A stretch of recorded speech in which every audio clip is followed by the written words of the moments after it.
Hello students, welcome back to MT classes, a place to learn physics and mathematics with an ease. आज हम लोग जो topic cover करेंगे वो बहुत इंपॉर्टेंट है in the context of refraction of light. Refraction of light में refractive index बहुत इंपॉर्टेंट रोल प्ले करता है। इस पे न्यूमेरिकल्स भी आते हैं, थ्योरेटिकल क्वेश्चंस भी आते हैं related to different type of medium. तो आज हम लोग पढ़ेंगे रिफ्रैक्टिव इंडेक्स के बारे में। तो रिफ्रैक्टिव इंडेक्स क्या होता है? तो जैसे कि पिछले लेक्चर में हम लोग देखे थे कि लाइट अगर एक मीडियम से दूसरे मीडियम में जा रहा है तो बेंड कर रहा है। तो बेंड करने के पीछे का कारण भी हम लोग ऑब्जर्व करें। Depending upon that we have defined the object to be rare और denser also, optically rare and optically denser. उसके बिहाफ में हम लोग मीडियम को ऑप्टिकली रेयर भी कह रहे थे, ऑप्टिकली डेंसर भी कह रहे थे। अब ये जो बेंडिंग हो रहा है वो अलग अलग मीडियम में हम लोग थोड़ा डिफरेंट अलग अलग ऑब्जर्व कर रहे हैं। किसी में बेंडिंग ज्यादा हो रहा था, किसी में कम हो रहा था, ये भी हम लोग ऑब्जर्व किए। तो अगर हम लोग रिलेशन देखें ऑन एन एवरेज सबका, और कहा जाए तो अगर एक साथ अगर किसी को कंपेयर करने के लिए बोला जाए सारे मीडियम्स को, तो इजीली और आसानी से कंपेयर करने के लिए जो हम लोग फिजिकल टर्म यूज कर रहे हैं, that help to determine the extent of bending, कितना बेंडिंग हो रहा है कितना नहीं हो रहा है, वो है हमारा रिफ्रैक्टिव इंडेक्स। तो रिफ्रैक्टिव इंडेक्स और कुछ नहीं, ये बताता है कि लाइट अगर किसी एक मीडियम से दूसरे मीडियम में जा रहा है, रिलेटिवली भी और एब्सोल्यूट भी, तो वो कितना बेंड करेगा और उसका एक्सटेंट ऑफ बेंडिंग कितना है। तो ये हम लोग दो तरीके से बताएंगे, एक स्नेल लॉ के हेल्प से भी, जो कि हमारा रिफ्रैक्शन का सेकेंड लॉ है, with the help of angle. दूसरा है स्पीड ऑफ लाइट के डिफरेंस के बिहाफ पे। तो दोनों तरीके से देखेंगे। और एक और तरीका आता है जो न्यूमेरिकल बेसिस पे हेल्प आता है कि different refractive index of medium के बिहाफ पे भी हम लोग किसी दो मीडियम के बीच का रिफ्रैक्टिव इंडेक्स निकाल सकते हैं। अगर रिफ्रैक्टिव इंडेक्स पता है तो वो तो इन चीजों के बारे में पता होने के बाद का थ्योरी है, जो कि हम लोग रिलेशन डेवलप करेंगे। तो पहले चलते हैं स्नेल्स लॉ के हेल्प से, जो कि हमारा बेसिक है रिफ्रैक्टिव इंडेक्स कहां से आया। तो हमारा रिफ्रैक्शन का सेकेंड लॉ जो है वो हमारा स्नेल्स लॉ है बेसिकली, जो कि बताता है ratio of sine of angle of incidence. Angle of incidence कौन सा होगा? तो ये angle, to that of angle of refraction. Refraction का एंगल कौन सा है? ये कांस्टेंट टर्म होता है। ठीक है, क्या बताया गया स्नेल्स लॉ के द्वारा?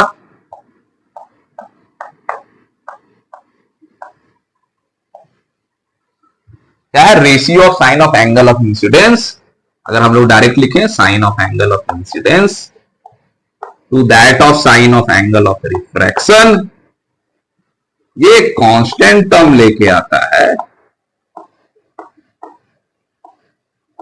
और इसी कांस्टेंट टर्म को हम लोग कहते हैं रिफ्रैक्टिव इंडेक्स।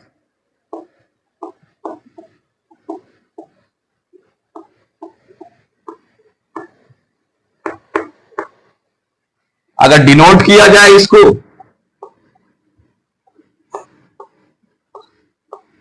तो डिनोट करने के लिए हम लोग जो सिंबल यूज करते हैं, दो सिंबल जनरली देखा जाएगा आपके द्वारा। एक होगा हमारा म्यू, एक होगा हमारा ईटा। ईटा और म्यू, ये दोनों से रिप्रेजेंट करते हैं रिफ्रैक्टिव इंडेक्स का। तो स्नेल्स लॉ के हेल्प से रिफ्रैक्टिव इंडेक्स ये आता है, sine i by sine r, the ratio of sine of angle of incidence to that of angle of refraction. और ये कांस्टेंट टर्म आ रहा है, इसका यूनिट नहीं है, यूनिट लेस क्वांटिटी भी होता है रिफ्रैक्टिव इंडेक्स, ये भी आपको याद रखना है। अगर इस टर्म के हिसाब से अगर हम लोग बात करें, क्योंकि रिफ्रैक्टिव इंडेक्स हम लोग निकालेंगे तो जिस मीडियम से लाइट आ रहा है वो sine of angle of incidence होगा, और जिस मीडियम में लाइट जा रहा है वो sine of angle of refraction होगा। तो अगर यहां पे हम लोग बात करें कि एक एयर है एयर के बिहाफ पे ही निकालेंगे। एक ग्लास है, देखो ये रिफ्रैक्टिव इंडेक्स दो तरीके का होता है। एब्सोल्यूट हम लोग जो अभी पढ़ने वाले हैं, पहले हम लोग एब्सोल्यूट समझ लेते हैं।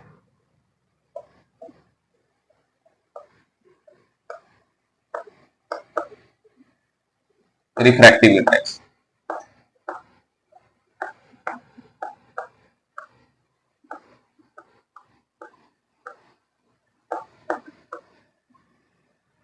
जो कि एयर के बिहाफ में अगर किसी भी मीडियम का आप रिफ्रैक्टिव इंडेक्स निकाल रहे हैं तो वो होता है absolute. If you are finding refractive index with respect to air, तो वो रिफ्रैक्टिव इंडेक्स को हम लोग कहते हैं एब्सोल्यूट रिफ्रैक्टिव इंडेक्स। एंगल के बिहाफ पे with the help of Snell's law हमारा टर्म्स जो आया है उसको हम लोग रिफ्रैक्टिव इंडेक्स कहते हैं, अगर निकालने दिया जाए तो यहां पे जो मीडियम फर्स्ट है, suppose we are taking medium air to be the first medium, उसमें जो sine of angle of incidence है to the ratio of sine of angle of refraction to the glass, that is your second medium, ये होता है। तो refractive index को हम लोग डिफाइन भी कर सकते हैं। यहां पे क्या, अगर हम लोग बात करें मीडियम को हटा दें तो ग्लास का रिफ्रैक्टिव इंडेक्स निकाल रहे हैं, तो जो चीज का रिफ्रैक्टिव इंडेक्स निकाला जाता है वो जस्ट बगल में होता है। और जिसके रिस्पेक्ट में निकालेंगे, या तो हम लोग जनरल में देखते हैं, एब्सोल्यूट का बात करते हैं तो एयर के बारे में लिखते नहीं, डायरेक्टली आप बुक में भी देखोगे, कहीं पे भी देखोगे, डायरेक्ट लिखा होगा refractive index of glass, just like this only. But original में लिखना जो होता है वो तरीका होता है, या तो आपको ऐसे लिखना पड़ेगा, दो तीन तरीके हैं लिखने के, या तो आपको ऐसे लिखना पड़ेगा या किसी बुक में आप इस तरीके से भी देखोगे। यहां का बात कर रहे हैं ग्लास और एयर के रिस्पेक्ट में जो है, ग्लास और air, that is light is going from air to glass. Air to be consider to be medium 1 ले लीजिए आप, ग्लास को हम लोग मीडियम 2 लेके चलते हैं। तो रिप्रेजेंट करने का सिंबल ये है हमारा। इसको बोलते कैसे हैं और क्या बोलते हैं, तो वो देखिए, इसको हम लोग बोलेंगे refractive index of glass with respect to air. Air यहां रिफरेंस मीडियम है, कहां से लाइट आ रहा है, किसमें जा रहा है, वो जस्ट बगल में राइट में होगा। देखिएगा एयर का पोजीशन चेंज होगा, ए लिखा हुआ जहां जाए, लेकिन इसका पोजीशन चेंज नहीं होगा, वो जस्ट बगल में है राइट साइड, ये नहीं बदलने वाला। तो जिसका रिफ्रैक्टिव इंडेक्स निकाल रहे हैं वो जस्ट राइट पे होता है, और जो रिफरेंस पॉइंट है वो अदर साइड में होता है। यहां भी मिलेगा आपको, अलग अलग बुक में यहां मिलेगा, डिफरेंट बुक है, डिफरेंट रिप्रेजेंटेशन। तो समझना बस ये है कि किसका निकाल रहे हैं। तो ये क्या है, ये है रिफ्रैक्टिव इंडेक्स ऑफ ग्लास।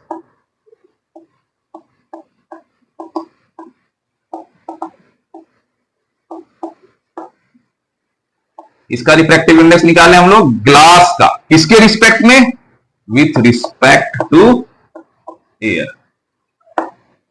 तो जिसका निकालेंगे वो बगल में होगा। मीडियम 1 भी कह सकते हैं ग्लास को, refractive index of 1 with respect to 2, 1 2 लिखाएगा, बदल दीजिएगा तो उल्टा हो जाएगा, 2 1 हो जाएगा। तो रिफ्रैक्टिव इंडेक्स 2 का अगर हम लोग इसको बदल दें, ए आगे आ जाएगा, बी बाद में आ जाएगा, तो उसका मतलब हो जाएगा, suppose that if you are writing like this, this means you are finding refractive index of air with respect to glass. Air का रिस्पेक्टिव इंडेक्स निकाल रहे हैं आप ग्लास के रिस्पेक्ट में, तो चीजें बदल जाएंगी, हल्का फुल्का भी इधर होगा। तो ये बहुत ध्यान से और गौर से देखने वाला टॉपिक है और बहुत इंपॉर्टेंट भी है। तो अगर इसको हम लोग निकालें, इसको निकालें refractive index of glass with respect to air, तो sine of angle of incidence air में अगर हम लोग बात करें तो sine i upon sine r के फॉर्म में भी हम लोग निकाल सकते हैं। Take the angle to be, एक एंगल ले लेते हैं 37 डिग्री, एक जनरली वैल्यू हम लोग को पता होता है जो आता है, और एक होता है 24 degree. Even you are going to see this in 12th class also. तो 37 डिग्री, तो साइन 37 अपॉन साइन 24। रिफ्रैक्शन हमेशा छोटा होगा, अगर रिफ्रैक्शन हो रहा है तो रिफ्रैक्टेड एंगल हमेशा छोटा मिलेगा आपको। तो एंगल के बिहाफ में अगर हम लोग निकाले तो क्या हो जाएगा हमारा, जस्ट इरेज दिस,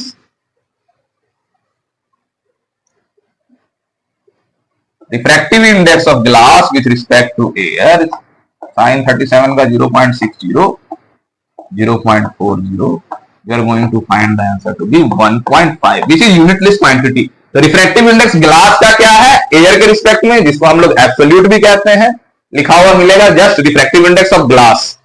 तो इससे ये समझना है कि रिफ्रैक्टिव इंडेक्स ऑफ ग्लास है किसके रिस्पेक्ट में, एयर। तो लिखा हुआ नहीं मिलता है, एयर के रिस्पेक्ट में अगर होता है तो, जिसको हम लोग एब्सोल्यूट कहते हैं। ठीक है, तो ऐसा नहीं समझिएगा कि सिर्फ ग्लास का रिफ्रैक्टिव इंडेक्स है किसी और मटेरियल के बिहाफ पे। सिर्फ अगर लिखा हुआ है refractive index of glass n g या म्यूजी, तो ये समझिएगा कि ये एब्सोल्यूट रिफ्रैक्टिव इंडेक्स के बारे में बात कर रहा है। ये रिफ्रैक्टिव इंडेक्स ग्लास का है एयर के रिस्पेक्ट में, किसी भी मीडियम का। अगर refractive index of water directly हम लोग बात करते हैं, लिखा हुआ होता है, जो कि हमारा 1.33 होता है। रिफ्रैक्टिव इंडेक्स ऑफ वाटर लिखा हुआ मिलेगा 1.33। तो इससे आपको ये समझना है कि ये वाटर का रिफ्रैक्टिव इंडेक्स है, ग्लास के रिस्पेक्ट में नहीं, सिर्फ और सिर्फ एयर के रिस्पेक्ट में। तो यहां सिर्फ वाटर हो जाएगा, जिस मीडियम को रिफरेंस ले रहे हैं वो हमेशा एयर होगा in the case of absolute. Air नहीं लिखा हुआ मिलता है एब्सोल्यूट, अंडरस्टूड है। ये एब्सोल्यूट रिफ्रैक्टिव इंडेक्स है तो वो एयर के रिस्पेक्ट में ही होगा, या कह लें वैक्यूम के रिस्पेक्ट में ही होगा। ठीक है, ये हो गया स्नेल्स लॉ के बिहाफ पे रिफ्रैक्टिव इंडेक्स, ये भी निकालना है। दूसरा किसके बिहाफ पे है, तो स्पीड के बिहाफ। तो एंगल के बिहाफ में अगर हम लोग चलेंगे तो सिर्फ रिफ्रैक्टिव इंडेक्स दिया हुआ है तो स्पीड भी निकाल सकते हैं। क्यों, क्योंकि फॉर्मूला क्या कहता है, angle of incidence to the angle of refraction. इसके बिहाफ पे हम लोग लेके चलेंगे, एंगल भी निकाल सकते हैं, तीनों में से कोई क्वांटिटी निकाल सकते हैं। अब आते हैं रिफ्रैक्टिव इंडेक्स, लिखने का तरीका वही है, refractive index of glass with respect to air if you are going to write in the form of speed. इसका रिफ्रैक्टिव इंडेक्स निकाल रहे हैं, ग्लास का एयर के रिस्पेक्ट में लिखा हुआ है। तो अगर स्पीड के बिहाफ में लिखें हम लोग तो क्या लिख सकते हैं, तो याद रखिएगा स्पीड में थोड़ा दिक्कत होता है बहुत कोई को। तो जो रिफरेंस पॉइंट है उसका स्पीड लिखा जाता है न्यूमरेटर में, और जिसका रिफ्रैक्टिव इंडेक्स निकाल रहे हैं उसका स्पीड लिखा जाता है डिनोमिनेटर में। Speed of light in air to the speed of light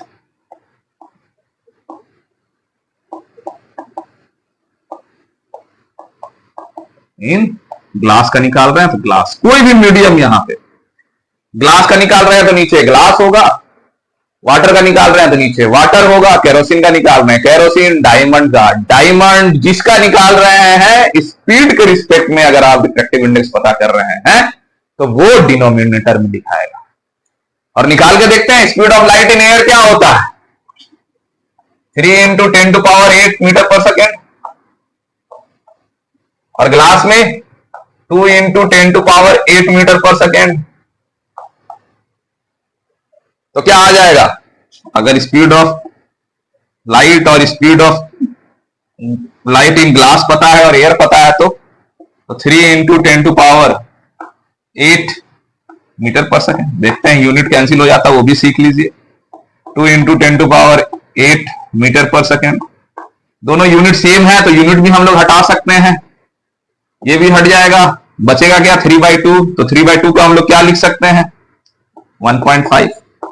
यही आया था, एंगल के बिहाफ में भी यही आएगा, स्पीड के बिहाफ में भी यही आएगा। तो रिफ्रैक्टिव इंडेक्स निकालते हैं हम लोग स्पीड के हेल्प से।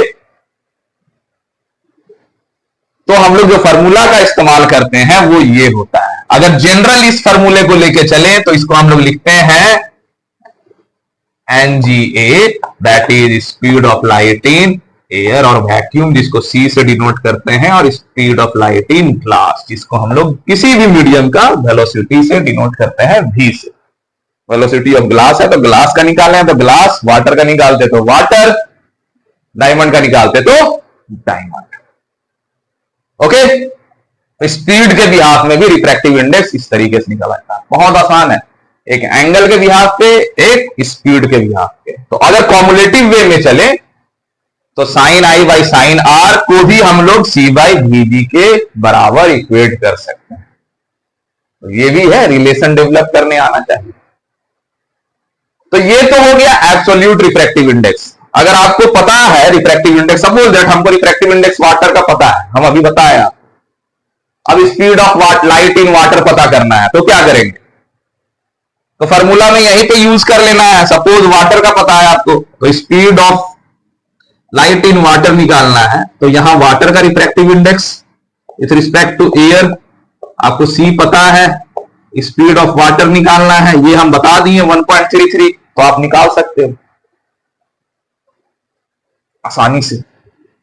तो वैल्यू पता होगा अगर आपको, तो आप क्वेश्चन को आसानी से सॉल्व कर सकते हो। ठीक है, तो जैसे अगर हम लोग निकाल के ही देखें, निकाल लिया जाए।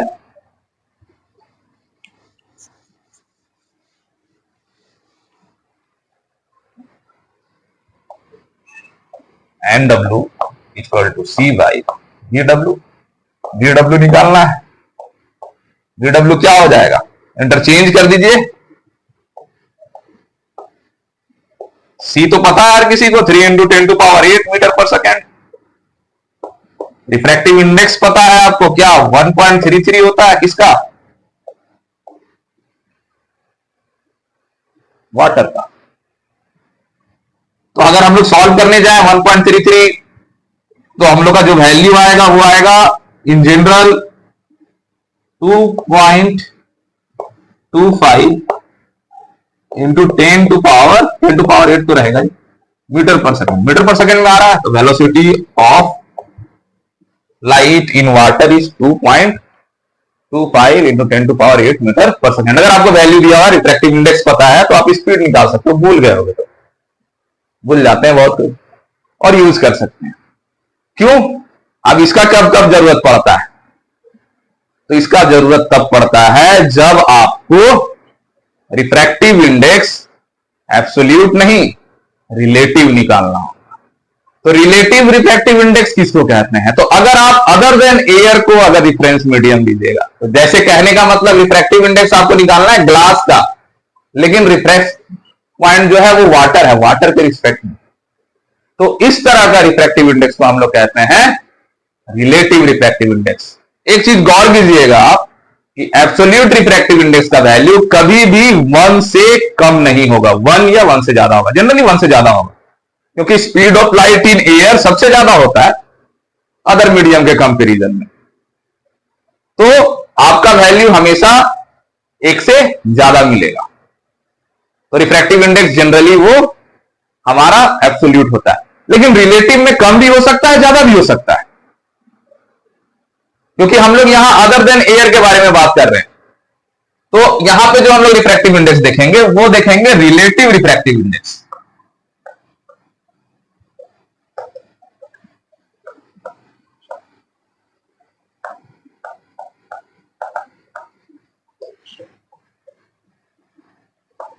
किसका रिफ्रैक्टिव इंडेक्स निकालेंगे? ग्लास का, लेकिन किसके रिस्पेक्ट में?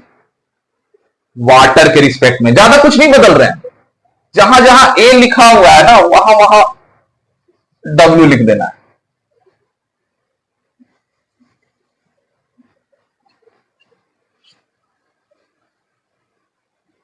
वैल्यू में भी बस ये बदल जाएगा। रिलेटिव का ही फॉर्मूला वही है, लिखने का तरीका भी वही है। रिफ्रैक्टिव इंडेक्स ऑफ ग्लास निकाल रहे हैं with respect to water. Water water तो यहां वाटर लिखें, ऐसा नहीं है कि फॉर्मूला में चेंज आएगा। स्नेल्स लॉ भी इसी तरीके से लगेगा, sine i by sine r, लेकिन साइन आई कहां का होगा? ये वाला होगा। साइन आर ये वाला होगा। वाटर में जो एंगल ऑफ इंसिडेंस है वो साइन आई होगा, ग्लास में जो एंगल ऑफ रिफ्रैक्शन है वो साइन आई। कुछ नहीं चेंज होगा, बस यहां पे हम लोग लिख देंगे वाटर। अब क्या हो जाएगा? Speed of light in reference medium क्या है? आ किससे रहा है लाइट? तो वाटर से आ रहा है, तो water upon speed of light in glass. ये रिफ्रैक्टिव इंडेक्स देगा हमारा ग्लास का विथ रिस्पेक्ट टू वाटर। अब डायरेक्टली खाली हम लोग नहीं बोल सकते हैं रिफ्रैक्टिव इंडेक्स ग्लास का है, तो रिलेटिव में हमेशा बोलना पड़ेगा और लिखना पड़ेगा reflective index of glass with respect to water. तो ये हमारा क्या भी स्पीड ऑफ वाटर निकाले थे, लाइट इन वाटर क्या था 2.25 into 10 to power 8 metre per second. Speed of light in glass दिया हुआ 2 into 10 to power 8 metre per second. ये वैल्यू अगर आप काटिएगा तो ये कट गया, ये कट गया, हमारा बचेगा क्या 0.9/8। 9/8 को अगर लिखा जाए तो 1.125 यूनिटलेस क्वांटिटी है, क्योंकि रिफ्रैक्टिव इंडेक्स है, चाहे वो रिलेटिव है चाहे एब्सोल्यूट है, यूनिटलेस होगा, कांस्टेंट टर्म है। तो रिफ्लेक्टिव इंडेक्स ग्लास का वाटर के रिस्पेक्ट में बस आया है कितना 1.125 और 9/8, यानी कि ज्यादा आ गया। जनरली क्या देखे थे, ग्लास का रिफ्रैक्टिव इंडेक्स 1.5, लेकिन एयर के रिस्पेक्ट में 1.5 है, वाटर के रिस्पेक्ट में 1.5 नहीं है। वाटर के रिस्पेक्ट में कितना बेंडिंग का रेट है 1.125। तो ये जस्ट बेंडिंग का रेट बताता है रिफ्रैक्टिव इंडेक्स कितना हो रहा है। अगर रिलेटिव पे लेके चले हम लोग तो वाटर से जा रहा है ग्लास में तो कम बेंड करेगा, क्योंकि जो डिफरेंस हो रहा है स्पीड में वो कम है। तो जो डिफरेंस कम है तो बेंडिंग का रेट भी क्या होगा, कम होगा।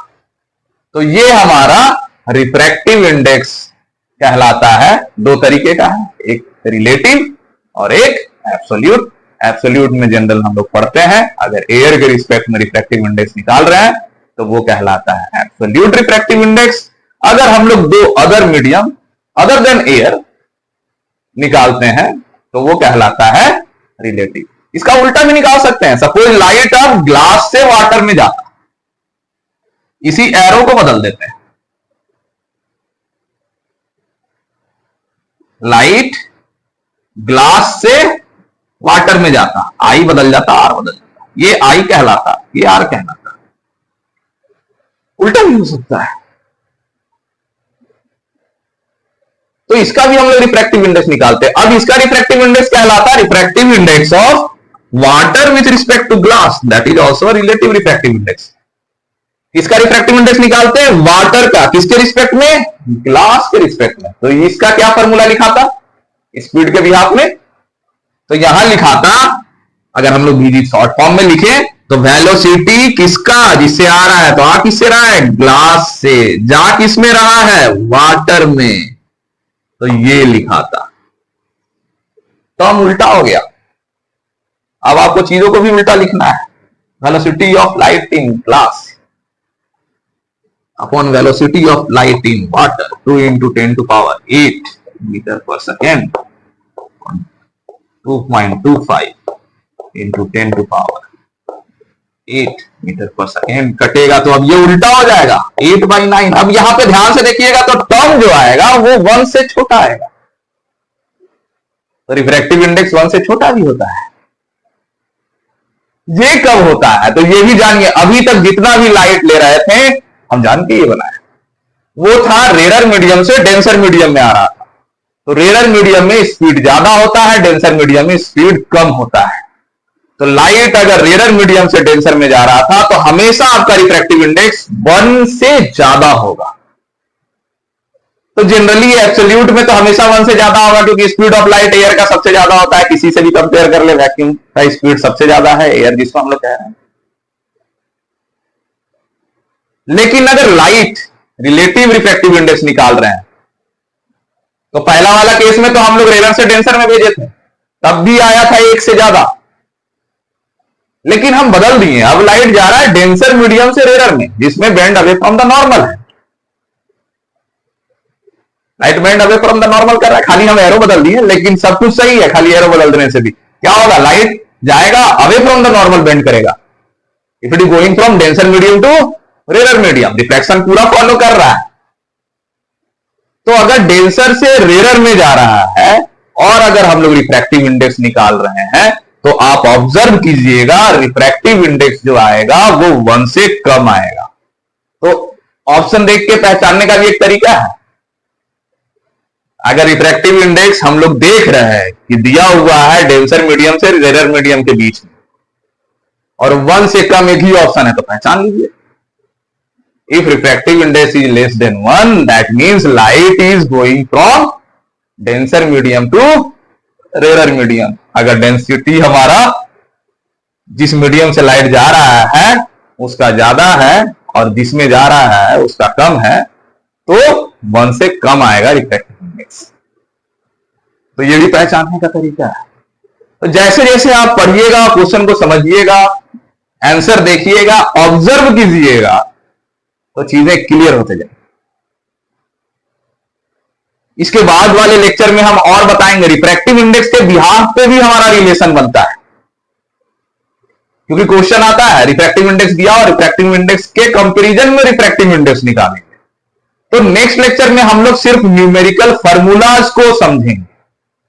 बेसिक आज हम लोग समझ गए कि लाइट से कैसे जा रहा है, किसमें जा रहा है, रिलेटिव क्या होता है, एब्सोल्यूट क्या होता है। नेक्स्ट लेक्चर में हम लोग न्यूमेरिकल पॉइंट ऑफ व्यू से ऑब्जर्वेशन जो है हमारा, फार्मूलाज जो है, उसको हम लोग स्टडी करेंगे। That's all for today. Thank you everyone for watching. Thank you very much.